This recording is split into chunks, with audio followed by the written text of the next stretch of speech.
Well, good afternoon, everyone. I want to kick things off, especially because there's CLE involved. We have to be somewhat punctual. I'll explain more. Welcome, everyone. I'm new here. I'm Brandon Garrett. I just started at the law school this summer, and so this is the first event I've been involved with at Duke, and it's a real pleasure. It's a real privilege to have this remarkable panel here today. We've been involved in a year and a half now of a long-term research project funded by the Laura and John Arnold Foundation, so we need to thank them for making this event possible here at Duke Law. And the idea was to bring together different scientific methods to bear on eyewitness memory tasks like a lineup, and also how to use eyewitness evidence better in the courtroom. So we're having research meetings today talking about nerdy topics like different statistical tests, but we wanted to talk to everyone here in the Triangle area and Duke Law School community about some of the issues confronting us in the area of eyewitness evidence, and also some of the possibilities and what the future of this evidence was. What we thought was I'm going to introduce these remarkable panelists. They're going to each talk for just a couple minutes about just their background, their interest, who they are, why they're interested in this problem, and then we'll go around again and they'll say something about where they think solutions might lie or what they think the future is. We then want to take lots of questions from you all. I have questions for them, but we really hope that you all jump in, and so that we all are more interactive. Encourage people to move up to the front, which would be nice because this room does kind of go far back. But I know it's, no one wants to be in the front of the room, but please. I can tell you my interest in this work came from studies I did early on, back when I was at some other law school that we don't need to talk about. Looking at what happened in cases of DNA exonerating people. And almost without exception, those witnesses were really powerful and compelling on the stand. They said they were 100% confident, and we now know with DNA that they were wrong. The testimony was really, really powerful. And so in that study, I looked back at those trials to figure, well, how did they do the lineups in those cases? What could have led eyewitnesses trying to do the right thing to identify people who served sometimes many years behind bars for crimes they didn't commit? So Judge Theodore McKee comes to us from the Third Circuit Court of Appeals, and he is working on a task force looking at the question of eyewitness evidence instructions to jurors. But he served in a number of different roles in the criminal justice system, including a prosecutor, assistant United States attorney for the Eastern District of Pennsylvania. But he was also a city attorney, deputy city solicitor for the city of Philadelphia, and general counsel for the Philadelphia Parking Authority. He was in the Court of Common Pleas in Pennsylvania. And so he's seen very different aspects of the legal system, criminal justice system, and now in the federal system. Jennifer Thompson founded Healing Justice based on her personal experience with misidentification. And she has written a New York Times bestseller called Picking Cotton about how DNA testing led to the identification of the true attacker in her case, and how she had come to identify wrongly Ronald Cotton. And they've traveled. Some of you may have seen them speak together. I certainly have, and it's one of them. Jennifer has been not just a national, but someone who's raised awareness around the globe on how eyewitness misidentifications can happen, like they did to her. And she's now doing powerful work working with victims to understand better how to cope with failures in the criminal justice process and move forward from them.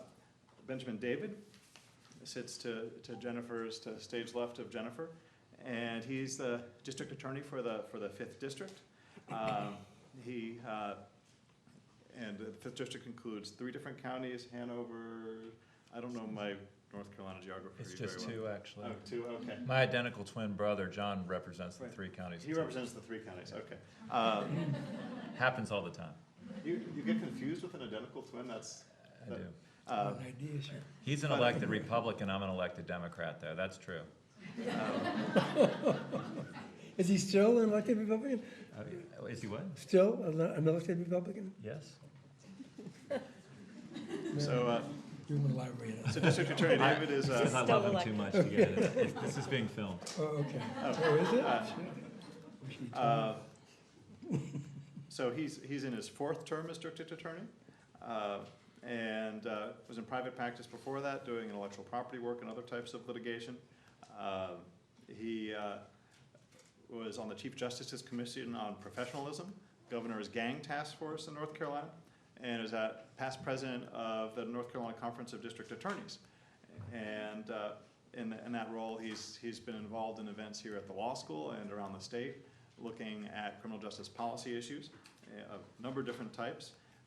He has been teaching a course on community-based prosecution and has written work about how to approach prosecution from a community perspective.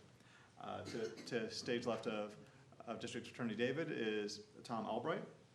He is a professor and director of the Vision Center Laboratory of the Salk Institute in San Diego. He's the Conrad Presperis Chair in Vision Research there. He is a PhD both in psychology and neuroscience.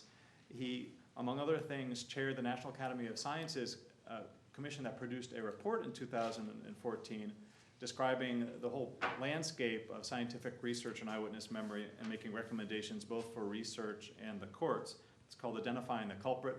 Like other National Academy of Sciences publications, it's available for free online. Tom and I first met on that committee. For those of you who don't want to read a long report, although it's extremely readable, he also wrote a really accessible, nice short piece called Why Eyewitnesses Fail in the Proceedings of the National Academy of Sciences in 2017. That's also available for free online. Or you can watch his TED Talk, which is also very accessible. Karen Newirth is the senior staff attorney in the Innocence Project Strategic Litigation Unit, where focuses on law reform efforts and litigation surrounding eyewitness evidence issues around the country. Also does work on interrogation issues, confessions issues. And prior to joining the Innocence Project, Karen took cases in both state and federal criminal appeals in private practice in 2 different law firms, but now focuses on these national strategic litigation efforts around eyewitness evidence policy in the courts and in legislatures. So I'm giving you a little bit of an introduction, but we have our speakers starting with Judge McKee talk about their interest in this problem, and then we'll talk about what they think solutions might be. I think, Brandon, I want to start by explaining the fact that in this age of Me Too, I just gave this woman who I'd never seen before in my life a gigantic hug. And the reason was I am familiar with Jennifer. I don't think, and I'm not saying this because she's here, I don't think I've ever heard of a more courageous or decent human being in my life than Jennifer. And it's such an honor to finally have met you and to be on this panel with you. I'm in awe of your courage and your decency.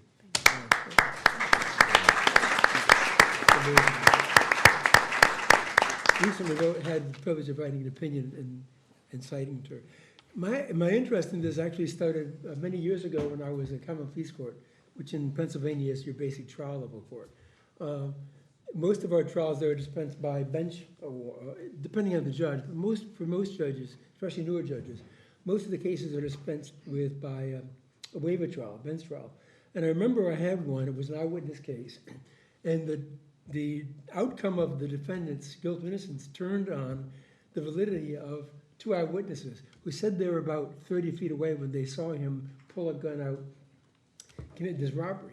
And as I questioned him more and more, as you know, in a bench trial, I have that kind of leeway, I questioned him more and more about the lighting and everything else. It seemed to me that the person was credible, had an opportunity to observe. The defendant got on the witness stand. And in my naivete, I believed in those early days what they tell you about how you can discern whether someone's telling them the truth by their body language and their bullshit. You can't.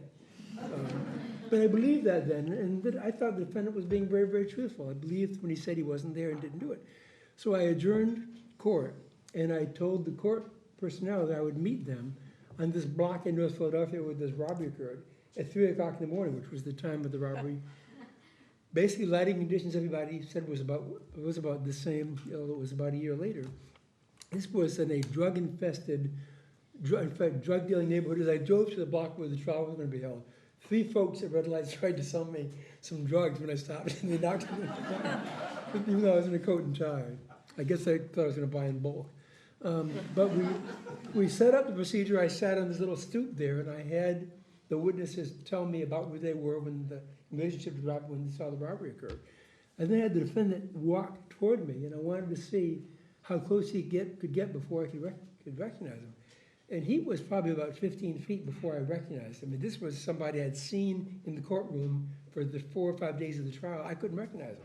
So when these witnesses said they had seen him clearly from that distance, I clearly had a reasonable doubt, and I acquitted him. But that spawned my interest in how frail eyewitness testimony can be, even though both these witnesses were absolutely certain that this was the guy.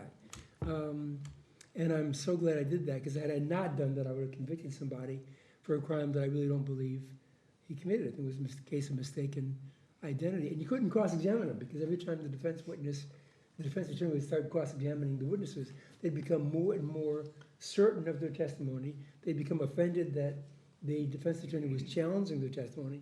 So there was no cross-examination that was really possible, other than the lighting conditions, which were good, and the distance, which wasn't bad. They both said they weren't impaired, they hadn't drank or smoked anything before making the identification. But it just seemed to me the best way to get an idea of the accuracy of the testimony was to go out there and see what the lighting conditions were like. And I did, and then since then I've had an interest in this. I was chief of the circuit until about 2 years ago when I stepped down. One of my last things as chief judge was to appoint a task force, which Brandon alluded to, which is looking into this, which will make some recommendations, hopefully particularly in the area of jury instructions. But the real hope there is that whatever we do will be picked up by police departments, especially local police departments, because most of the cases in federal court are not ID cases. Those are usually state cases. Most of our cases are paper cases. But I'm hopeful that if law enforcement personnel understand that juries are going to be informed about the proper way to get an identification, those circumstances that make an identification more reliable, that will be incorporated into police practices, so that up front where it really counts, law enforcement officers will take a more realistic approach toward eyewitness identifications. Well, thank you for your beautiful, kind remarks. I really appreciate that. I obviously became interested and involved in eyewitness identification and the problems surrounding that due to my own personal experience of being a rape survivor in 1984.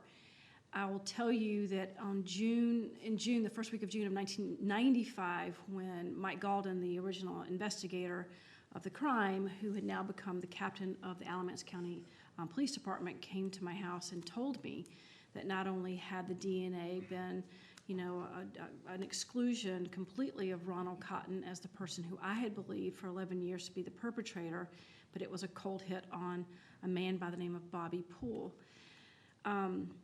It was by far probably one of the worst days of my life.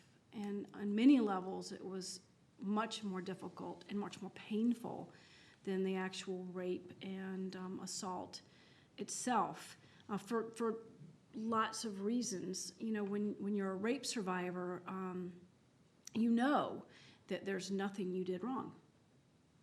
There's not anything you did wrong. There's nothing I could have done wrong to have become a victim of a violent sexual assault.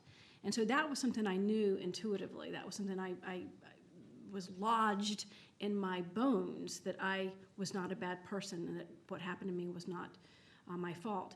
But when the news came to me that Ronald had been an innocent man for 11 years, I took all of the blame on myself, because honestly, in 1995, there wasn't any playbook, there was no handbook, there was no script as to how these things happened and what do you do now.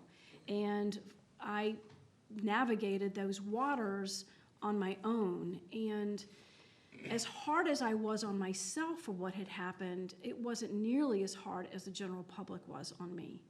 Not only did they happily allow me to carry the guilt and shame and burden of Ronald's wrongful conviction, but often I became a target. I received many, many death threats over the years. I would be verbally assaulted in audiences, and I thought, I thought that was my scarlet eye to wear, that was what I deserved. It would take me decades to really unfold what had truly, truly happened to me, not only on the night that I had been raped, but the days that followed with the identification and the lineups and the trial. It would take me decades to understand not only what had happened to my mind and to my memory, but what had happened to me, Jennifer the girl. So that particular journey would last 20 years, from really 1997, when Ronald and I reconciled and became very close friends, until probably 2013 at a Innocence Network conference in Charlotte, North Carolina, when 3 crime survivors from original crimes that had resulted in a wrongful conviction were on the first ever victims panel for the network. And Katie Monroe, who is a phenomenal lawyer, she's a phenomenal human being, but her mother had been an exoneree out of Virginia.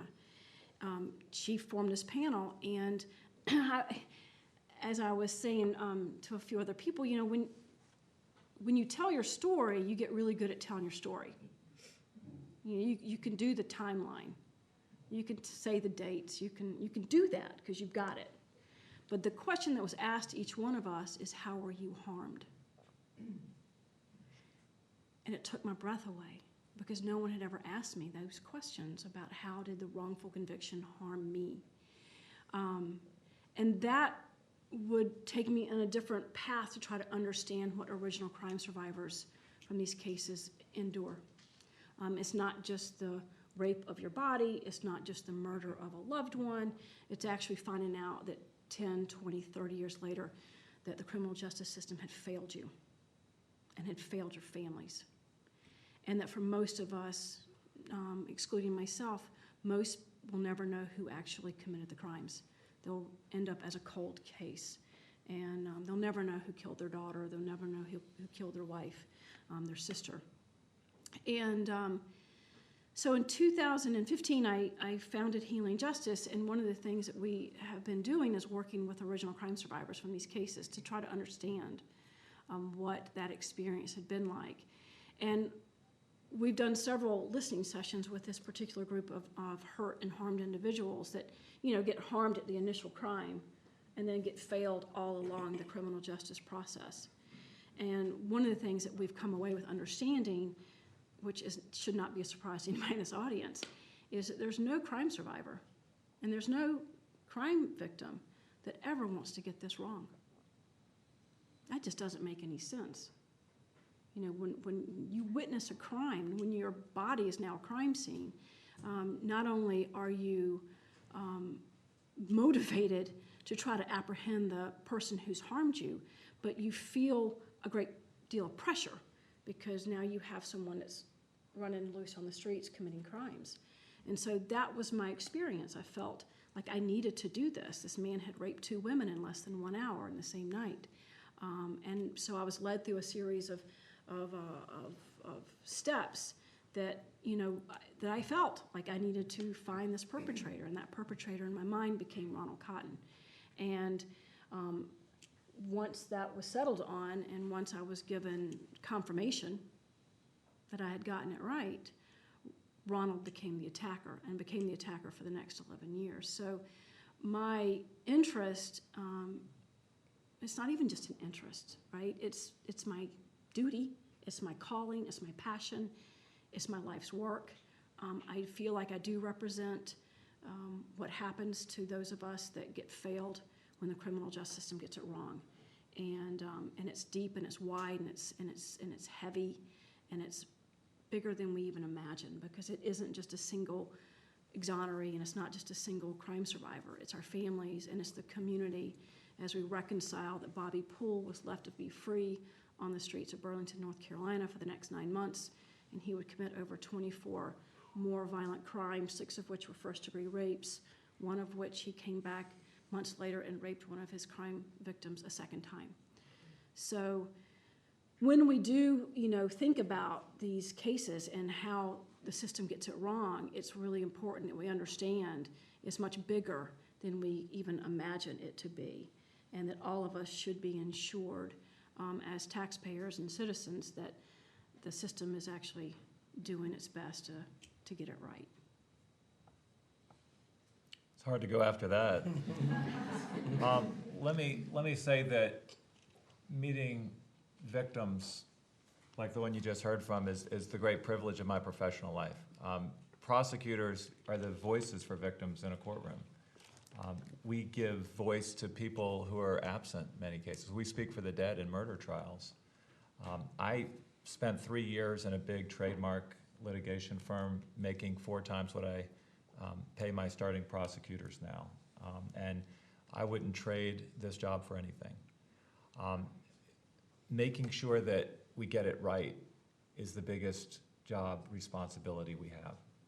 You know, it was the United States Supreme Court that said years ago that the district attorney is the servant of the law. We are not only supposed to make sure that the guilty don't escape, but we have to make sure that innocence doesn't suffer. That means putting people away who have sexually assaulted a child, because those children are innocent. But it also means making sure that we don't convict innocent people.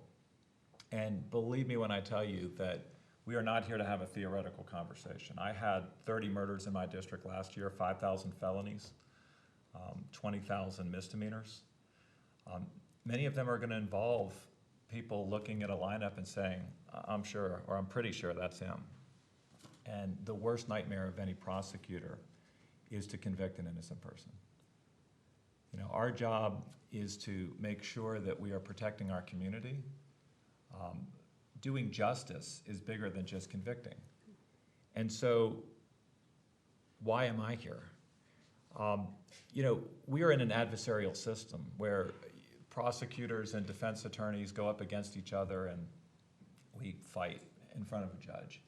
But the truth is, when we're talking about this issue, we shouldn't have an adversarial system. The reason that I've tried to come here to Duke in the past and work with people like Teresa Newman and Mr. Lau and Neil Vidmar and Jim Coleman and others is because nothing can stop a wrongful conviction better than a good prosecutor. And we actually need some really good ones who are listening right now. What do I think that means about Duke? Well, if you did a word search of Duke and prosecutor, what would you come up with? Right? Right? Don't we have a shared suffering? Don't we have a shared suffering? When I was president of the Conference of District Attorneys, I reached out to your Innocence Clinic and said, I'd like us to get together and forge a new history where we actually look at errors in the criminal justice system, where we try and increase accuracy. And you know, when we're talking about exonerations, and I know you'll hear a little bit more about this in a minute, this is the biggest category of cases when you talk about wrongful convictions is eyewitness identification ones. And so, you know, they say that sometimes a beautiful child can be born of ugly parents, right? Well, what was the good news out of that Duke lacrosse case is the Eyewitness Identification Reform Act. And prosecutors also have the constitutional responsibility to go out and advise law enforcement. I spend a disproportionate amount of my time now going into the 20 different police stations in the 5th Judicial District, talking to the over 1,000 officers on the street and saying, here's the processes we can put in place to, for instance, make sure that this lineup is not overly suggestive. Again, if we do some of these things on the front end, I think we can do much better to hopefully avoid some of the things that are inherent in any human system where there's going to be some error. And so hopefully I'll get a chance a little later to talk about what some of the factors are that we look at as prosecutors. But suffice it to say, we try to verify, you know, when someone is making an identification, you know, did the defendant's cell phone put them in the area? Is there 404B evidence that might suggest that they had done that attack? Is there maybe some otherwise suppressed evidence that would nonetheless corroborate this person? We're looking to see if we have something more than just someone saying, I'm pretty sure that's them. A lot of them are 1Ls who have no idea what 404B is. That basically is other crimes evidence that says you can show a similar modus operandi or, you know, through a pattern of conduct. They might have done 5 cases in a row. And so, you know, if you had, in this case, it sounds like your attacker had another rape right in the same night, that would give you some confidence as a prosecutor that you've got the right person on the hook. So there's other types of evidence that you look to again, try and corroborate this eyewitness identification. But to hang a case solely on that can lead to the twin tragedy of not getting justice for the individual victim and putting someone away who didn't do it. So that's why prosecutors, I think, are very concerned with this and trying to make sure that we do everything we can to put the right processes in place. So I'm a scientist.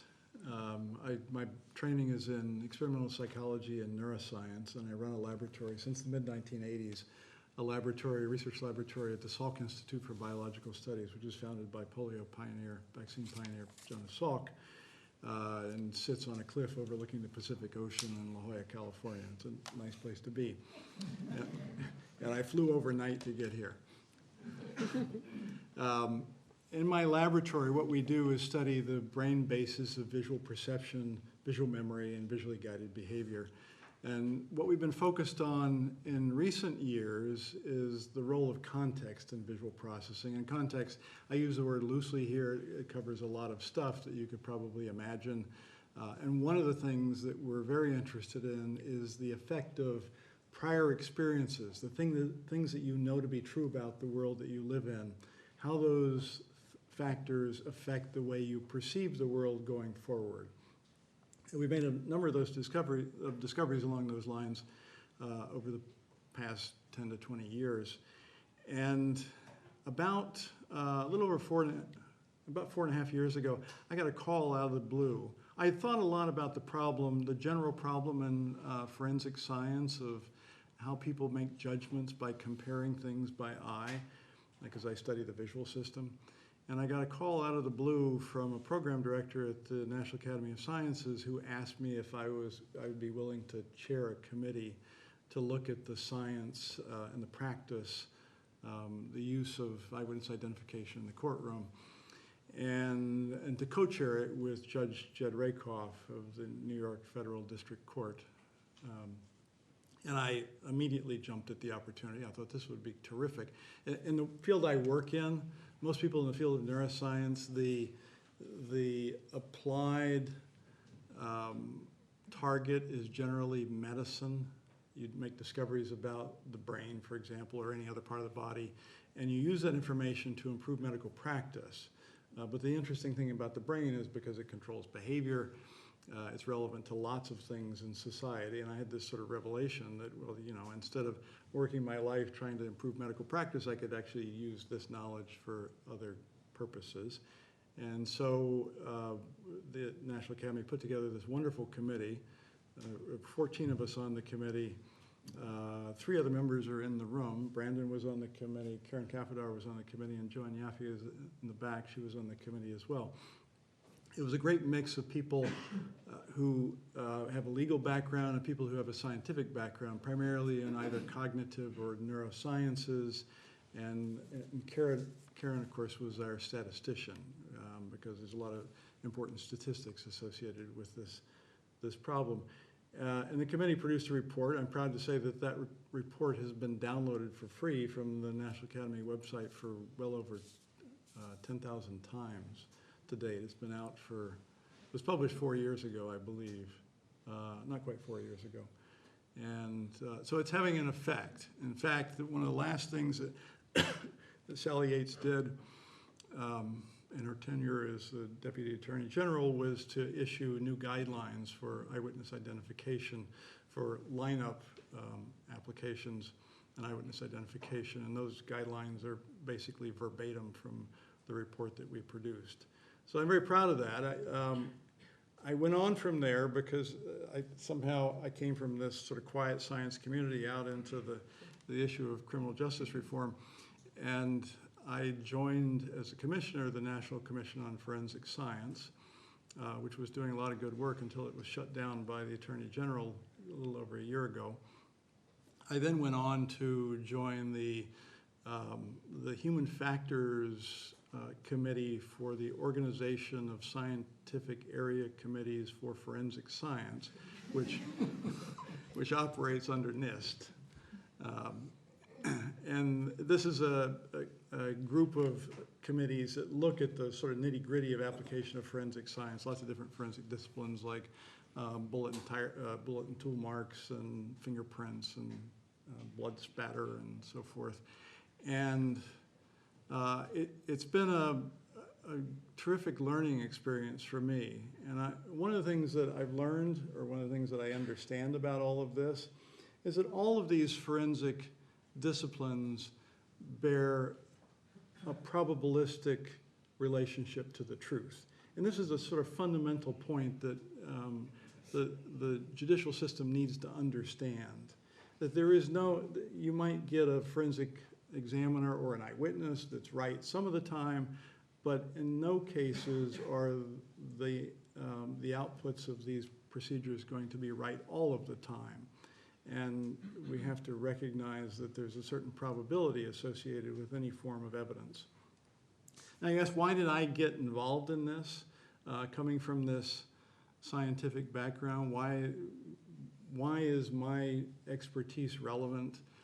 And the answer is that forensic decisions, and I include their eyewitness decisions, are often, in the case of eyewitness, they are largely informed by sensory information, acquired sensory information.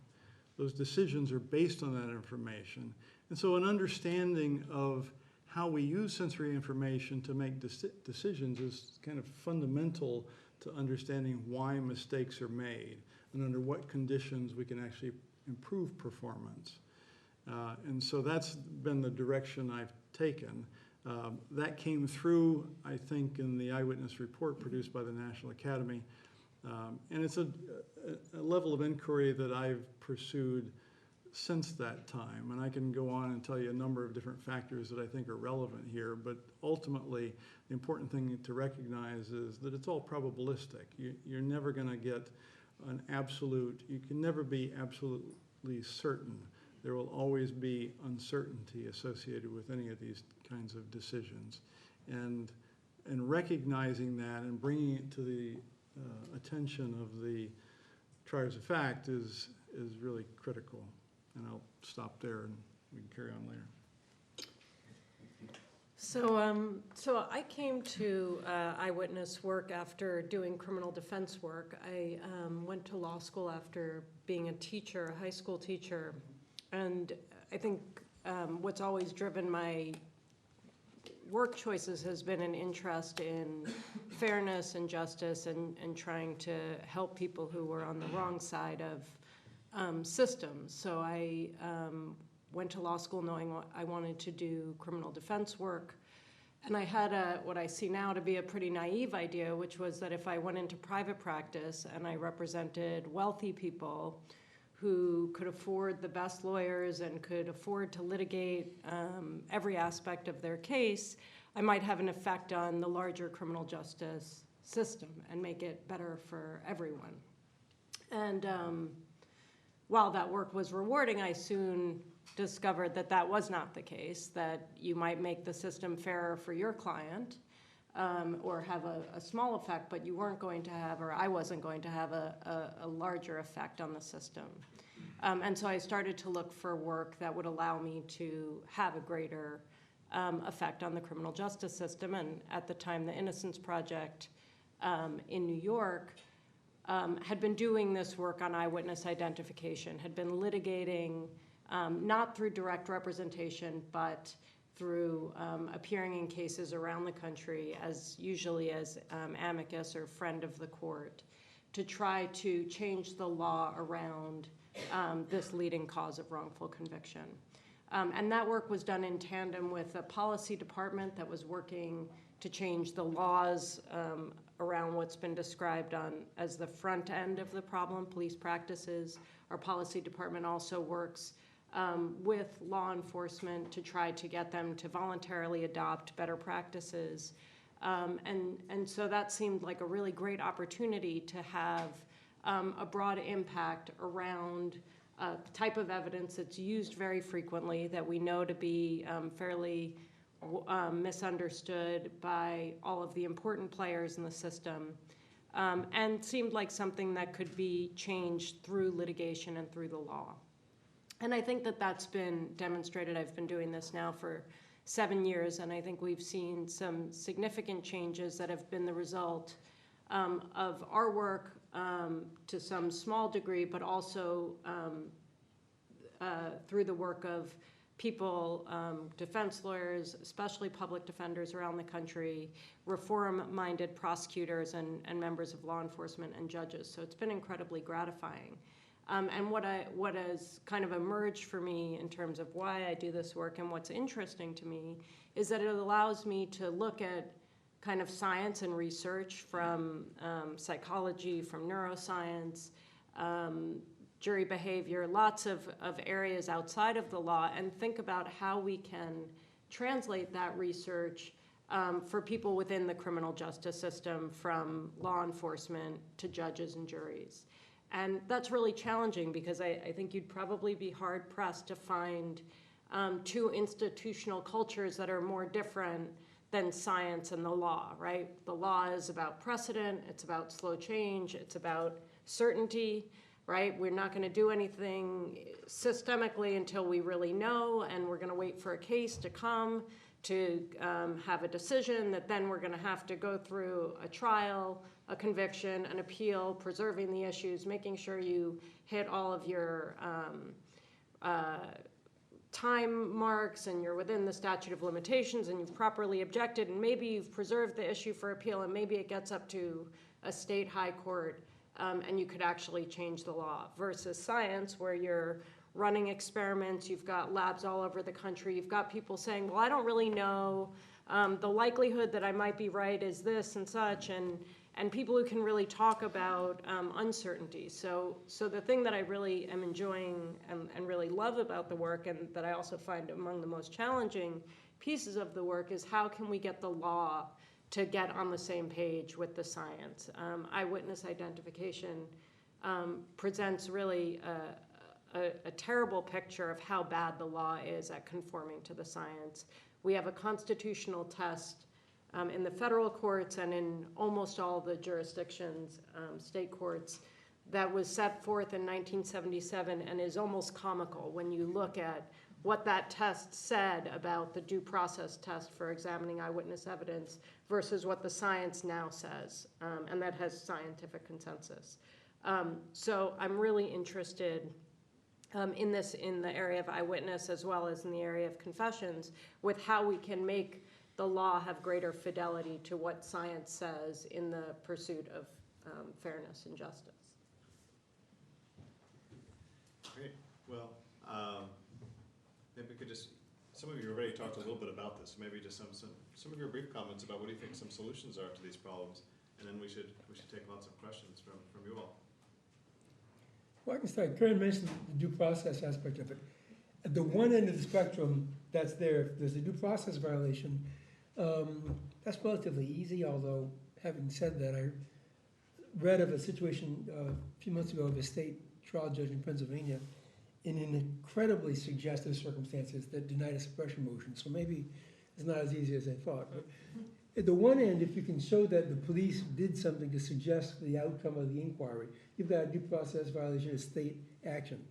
The real issue, and where this gets problematic, is where it's not an intentional action of the police officer, is those kinds of things that go into shaping the way we perceive things and the extent that we can recall things. And it's not done intentionally by a police officer. There's no state action, there's no due process. I think the only way to try to get that would be through some kind of use of the rules of evidence, which I don't know if any court has done this yet. I'd like to see something like a Daubert inquiry. Daubert, for those of you who want to know, basically the judge serves as a gatekeeper and has to make certain in scientific situations that evidence meets a certain threshold of reliability. Not that it's right or wrong, but it's sufficient, has the potential to be reliable, the methodology is okay, scientifically sound, to let the jury then consider that evidence. You could apply that kind of a procedural process in an eyewitness identification case. If I were to say that in a meeting with my colleagues, I would be laughed out of the room. I mean, there's just no success, no support for that. Years ago, one of my colleagues on the district court in the Eastern District did reach that conclusion with regard to fingerprints. I'd love to talk to Tom more about that. He held that the level of inquiry regarding fingerprints was such that there ought to be some kind of a Daubert threshold, and if you can't show that this particular examiner is sufficiently qualified and the process was sufficiently reliable, then that fingerprint evidence doesn't come in. He later reversed himself on post-verdict motions. But I was delighted to see it, and as I was listening to some of this, I don't know why That's not something that we apply to something as rudimentary as fingerprints. And if any of you have dealt with fingerprint evidence, you'll get a feeling for what I mean. It's taken as a Bible.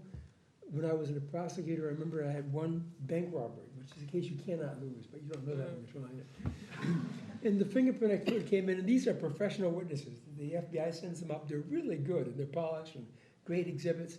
And a good friend of mine who's a public defender said to me one time, the only thing she really got from law school was the side with the best exhibits wins. So I'm not sure that's true, but it doesn't hurt to have polished exhibits. But anyhow, he said that he looks for 9 points of comparison before he will say that one fingerprint matches another fingerprint.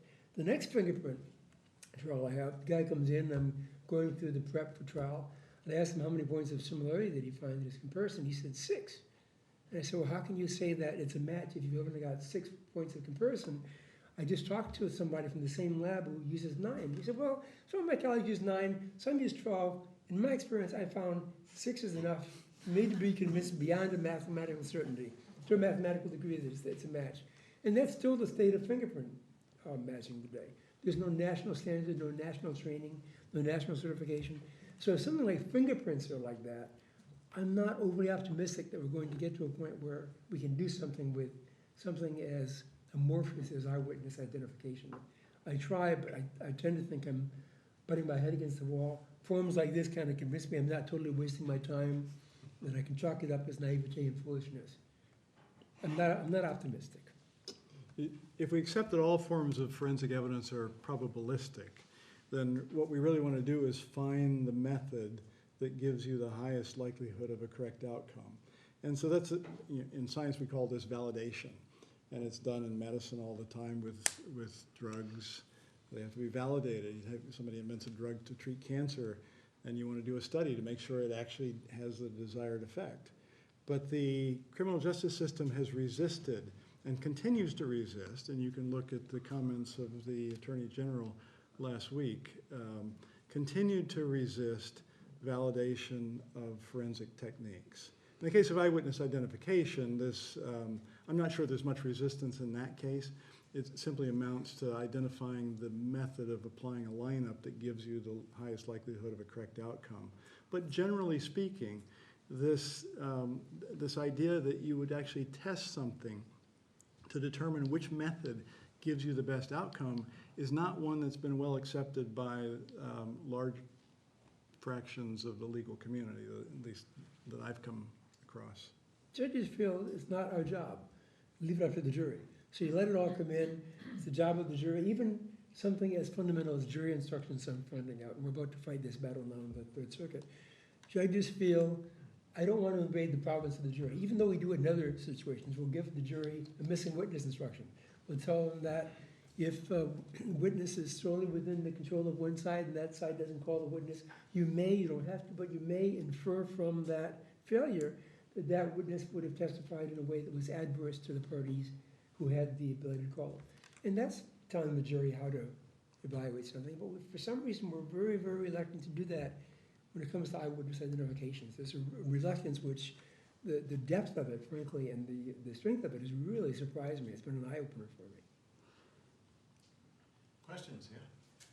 Going forward, to what extent is the problem of eyewitness misidentification mitigated by the fact that we're now often going to have DNA evidence available at the time of trial, not years later? You know, I'll answer that. So DNA is available, it's estimated in less than 10% of criminal cases. And then, you know, you have problems with testing and what have you. But talking about at the trial stage, there's still a huge, obviously, percentage of cases that are going to turn on eyewitness. So I don't see DNA as obviating the problem. And I just wanted to respond to the judge's comments because I may be naive, but I actually feel quite optimistic about the direction of change. I think we'll be dealing with a long arc, very long arc, but I think we are moving in the right direction in this area. For example, you know, 7 years ago, Brandon published an article and talked about the problem of in-court identification and argued that they should be excluded. And we talked about it, and I thought, well, that's pretty interesting. I wonder if we could start litigating that. And people were like, that is ridiculous. You will never get rid of in-court identifications ever. It's a fundamental part of a criminal trial. The jury expects it, so on and so forth. Well, we started training on that. Defenders started arguing it, trying to preclude in-court identifications. And now 2 states have effectively barred in-court identifications, and we're seeing people litigating this issue pre-trial and having great success, and also seeing courts start to recognize that that's a highly suggestive procedure and doesn't really have a lot of probative value, right? Everybody knows who the defendant is. So, I take that as a bellwether for the future, and I think change, that's 7 years. 2 states, it's not a lot, but, we persist and we keep going, and the science is I think, we see it's gathering. It's not linear, right? It's like you have the NAS report, and that 10,000 people have downloaded it. And once a state makes a change, other states rely on it, and so there are cumulative effects. So I share your frustration and sometimes shock and dismay, but I also think looking to the future, I feel pretty positive. There's a federal default on this. And Walter, there's an article that came out a couple years ago in New Scientist magazine. I'll send to you. That DNA has some elements of subjectivity to it also, depending on the sampling and everything, but I'll make a note to email that to you. And hi. But there's a judge on a district court in Idaho who has really tried to seize this bull by the horns in terms of the in-court ID. He's adopted a process in his courtroom where he gives the defendant the option, before there's going to be in-court identification, of sitting anywhere he or she wants to within the courtroom. So he's not sitting at counsel table. And I asked him, well, how do you do that? Because there's a right to confer with counsel. And he said he has a colloquy. And he gets a waiver, basically, for the period of time that the defendant is not at counsel table. The person waives the right to be there to discuss with his attorney, and he asks for the trial. He lets the defendant sit anywhere he or she wants to in the courtroom, then brings the jury in. Obviously, the jury is out when this is going on. And has the prosecutor try to make an in-court identification. And he said what happened is the in-court identification stopped. Because no lawyer in the right mind is going to run that risk. And so he just said, and it's not a rule you can't do an in-court ID, but just no lawyer is going to walk into that kind of a process. You have 30 people in the courtroom, the defendant can be anywhere. Pretty much, it's 2 or 3 years after the event, no one's going to be able to make an ID in that case. Unless the guy's got a scar across his forehead or something, or a tattoo. So he just doesn't have any in-court IDs. So in that sense, that's 1 district court out of 182. Karen, you had a question? I want to thank all the panelists because I think it's been really interesting. Tom Albright mentioned this organization of scientific area committees. I also sit on one of the units in that. And so I think this is going to be partly a plea to encourage people to actually pursue this, these efforts that we've heard about from the panel. I think between Karen's optimism and the judge's pessimism, I probably fall, on the basis of my experience in the OSAC, a little closer, regrettably, to the judge. I think we have a long ways to go. I do think the Innocence Project has done a magnificent job in keeping the issue alive of the unreliability of a lot of the forensic evidence. The judge wasn't kidding when he said that there's no process with fingerprints, and if that's the best that we know about, you can only imagine what the NRC committee found in 2009 for all the rest of the disciplines. Unfortunately, the profession, even in the OSAC, is, as Tom said, resistant to change. And I think these efforts to try to call these issues to the attention of potential practitioners is really important. Tom also mentioned the desirability of at least choosing methods that have high probability of being reliable. The problem is we don't even know what those probabilities are. So we really have a lot of work to do in this field. Thank you. Well, speaking of processes, I do want to jump in and say that one process that was put in place through the Eyewitness Identification Reform Act about a decade ago in this state is that, and the judge spoke to it, about the suggestiveness of the police potentially to a witness, right? The insidious suggestion that maybe they're sitting behind the witness and say, pick number 3, right? The rule in North Carolina, just so everyone's clear here, is that the investigator, the officer who knows who the perpetrator is, cannot be in the room now. The lineup has to be administered by a neutral person who doesn't know the identity. They don't know if it's 1 through 6 or if it's absent from the lineup completely. So that's one process we can put in place to really help. And that's an example of what we can do. We're in a human system where we have to do something, right? There's a case, Neal versus Biggers, that talks about the different things we should be considering. I just want to, if I may, just a couple of minutes just to go over what prosecutors look for and what I advise law enforcement to go over. Does the witness know the defendant? Because that's different than a stranger case. Very frequently, they know each other. One rival gang member hits another one, and someone says, I know his street name, maybe knows his actual name. That's far more reliable than someone who is a stranger. It's the difference between identity and description, right? If I said African-American male, maybe 55, 60 years old, 6'2", graying hair, light skin, I could be talking about 1 million men in America. If Barack Obama were to walk in, everyone would say that was the former president. Identity versus description. So does the witness know the perpetrator? The second thing is degree of attention. We look at that when we're saying, is this a clerk who received a bad check? So it's a forged check, and we're now saying, is this the guy who passed it to you? This is a Walmart clerk. She's not going to know 2 months later if he's the one that uttered a forged check. If he put a gun to her head, she's never going to forget that face. So again, we should be looking at variables within cases to determine whether or not. She thinks she's never convinced. Jennifer might want to respond to that. Right. Yeah, I know, and I'm going to let you. The point I'm trying to make is the case law has set out various factors when we're talking about the degree of attention and whether they're likely to pick out a person. Another one, finally, is opportunity to observe. Are they obscured by a mask? Do they have well-lit circumstances? Is this witness impaired? We need to have more, I think, body of work on that, on how does that affect someone's ability to pick someone out of a lineup? And finally, the length of time between the time that the incident happened and when they're picking them out of a lineup later. All those factors we look into when we're analyzing a case. Just as you're going to be reading a lot of cases in this law school and then using the FIRAC method, right? Fact, issue, rule, application, conclusion.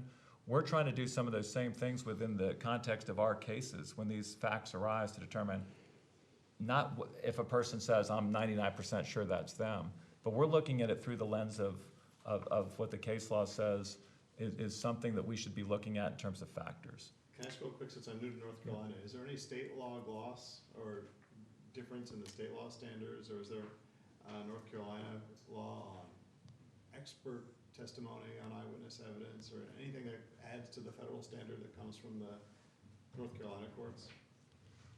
I don't know if you can answer that. I'm honestly not Well, your sure. act, that's unique. I did not know. Yeah. One of the things you're recommending is a blinded process. Yeah, I will say we're likely to have our photo ID suppressed if we're not following the mandates of the Eyewitness Identification Reform I'm Act. Yeah. interested, because that's not federal, but that's, yeah. So I'm gonna respond. You guys knew that though, right? And I'm not a scientist, and I'm not a DA, I'm not a judge, I'm not a lawyer, but I am somebody who kind of like graduated summa cum laude from the School of Hard Knocks here. And I can tell you what it's like to actually be a victim of a very, very violent crime, and having done a photographic and physical lineup and failed. So I didn't know Ronald, that is very true.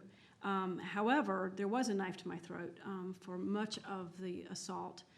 I did have many opportunities to view him at very close proximities and various degrees of light, because I made sure that I got him into places of light where I could begin to study him and remember, everything that I could. I wasn't under the influence of drugs. I wasn't under the influence of alcohol. There was the assault from the beginning to when I ran was probably 20 minutes. And then the identification, at least the description of my assailant, took place within an hour once I went to the hospital. Within hours of that, I was able to do a composite sketch, which composite sketches are inherently awful and terrible and erroneous and they're just awful. But our composite sketch was pretty dang good if you looked at the composite sketch versus the actual assailant. The problem with that was that the actual assailant was never in the lineup. And so what that causes for a victim or survivor, particularly one like myself who knew that he had just raped a second woman right after me, and there was a lot of pressure to get this man off the streets, was I picked the person who I truly believed was the man who had assaulted me. And then after that, because we didn't have procedures for blind or double-blinded administration, I was given confirmation of, good job, that's who we thought it was. And that was it. I mean, Ronald Cotton had now, replaced the image in my mind of my actual assailant forever.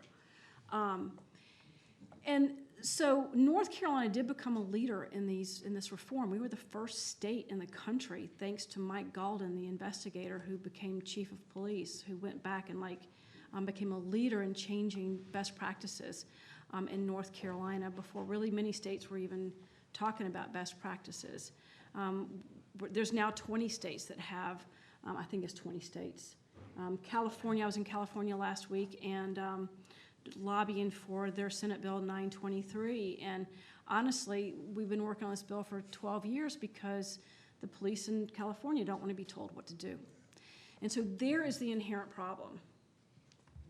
If you have a system where your first responders at the scene of the crime, the first people to interview a victim or a witness, don't understand human frailty and trauma and weapon focus and cross-racial or cross-experiential ID and all the different components that come into the brain as you're almost being killed, there's no way for them to understand how they could possibly contaminate a victim or witness's memory. And I want to say that most of the time they're doing it accidentally. They don't know any better. They think that they're protecting the victim or they're being sensitive to the survivors, but it is for me personally.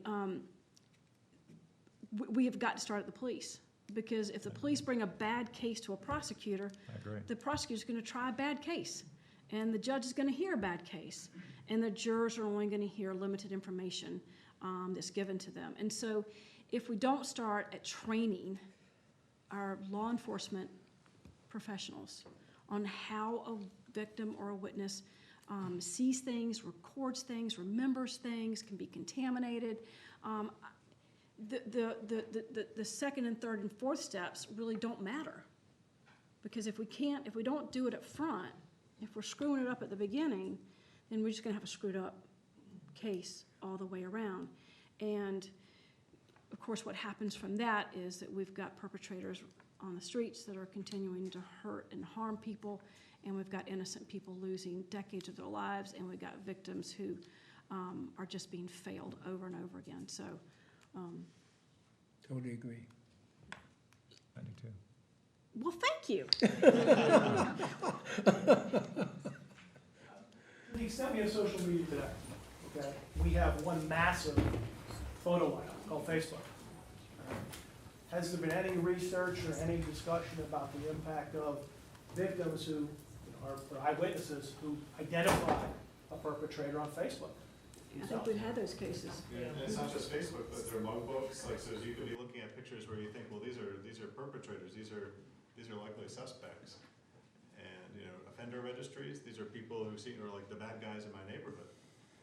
And the cases have already come into court, and law enforcement have had to caution witnesses, wait till we give you a well-designed lineup, or don't go trawling for people on your own, because if, someone comes to law enforcement and says, I know who the guy is, I found him. And the truth is, my memory began to become contaminated the minute I started doing a composite sketch. I mean, that's the truth. You have something that's in your brain that you've just witnessed an hour or two before, and as you start trying to put together this face of the person who tried to kill you, and they're asking you about their hairline or their lips or their nose or facial hair or whatever. And for me, it was using an identikit. You're looking through a file box of 75 noses. Well, my God, there's more than 75 of you in here. Y'all got a different nose. Y'all have a different nose. So you're trying to pick the best nose that best fits the person that you just saw a couple hours ago. And the truth is, we can't compartmentalize the human face anyway. So, you know, as many times as you've looked at your children or your mother's face, you actually don't really know what her ear looks like. You really don't. I mean, unless she's got like a weird ear like my mom. My mom has a square ear, so that's kind of different. But it's true. I mean, you can't do it. And so by the time I put together this compartmentalized picture of the man who had assaulted me, my memory was now contaminated, and there's no way to uncontaminate that once it's been contaminated. And then you start, you know, snowballing it over and over again, and you throw some other things in at me, you know, that kind of helped seal the deal, you know, different little circumstantial pieces of evidence that kind of make sense, and that confirms it for me. So it's really problematic. And the truth is, like we've said, this is a human system, and we're human beings, and we're all going to be prone to being fallible and have racial issues and biasness built into who we are. So I think the best that we can do is training up our law enforcement officials. And I don't understand why this is so hard. I just don't. It's like asking somebody if you want to have open heart surgery like we did in the 1950s, or do you want to do it now, the way we understand open heart surgery? When nobody here is going to say, I think I'll do it like they did in 1950. But that's how we're doing the law. That's how we're still doing our law. And that's what frustrates me, is we know better, as Maya Angelou says, when you know better, do better. And I used to be a big believer in composite sketches. I had a bench trial when I was in state court, and I could not believe how much the defendant that was arrested looked like the composite sketch. Years later, when I began to understand this stuff, I realized, well, of course, the defendant looked like the composite sketch. He was arrested because he resembled the composite sketch. Doesn't mean the composite sketch resembled the actual perpetrator. So I agree very much with the emphasis on training law enforcement, changing the way things are done. But I think that there is enough responsibility to go around. I think that defense lawyers must know the science, must raise these challenges, even though you will lose 99% of the time, because you have beyond your duty to your client and your duty to preserve issues for appeal, you have an educating role in the system, and that is how judges start to learn. And judges likewise have an independent obligation. You know, the NAS reports, one recommendation was that judges have to sua sponte conduct preliminary investigations into the way that the evidence was collected, because judges need to take their responsibilities as gatekeepers of evidence very seriously. And unfortunately, and I think there are a lot of systemic reasons why, as Judge McKee said, judges say, well, we'll just let the jury sort it out. And often in an identification case, it's because I don't want to be the one who destroys this case, who shuts this case down, because if I suppress this evidence, the prosecution's going to lose the case, and I don't want to be that guy, especially, or woman, but you know, often guy, especially if I'm up for re-election and it's a high-profile case. And prosecutors, you know, I don't think it's good enough to say, well, the police can't bring us a bad case and then we're going to prosecute a bad case, because they wouldn't do that on other evidence, right? If you know, some evidence was collected, some biological evidence was collected and then left in a trash can and then picked back out and given to the prosecution, most prosecutors would say, I'm not going to be able to use this. I'm not going to go forward with this.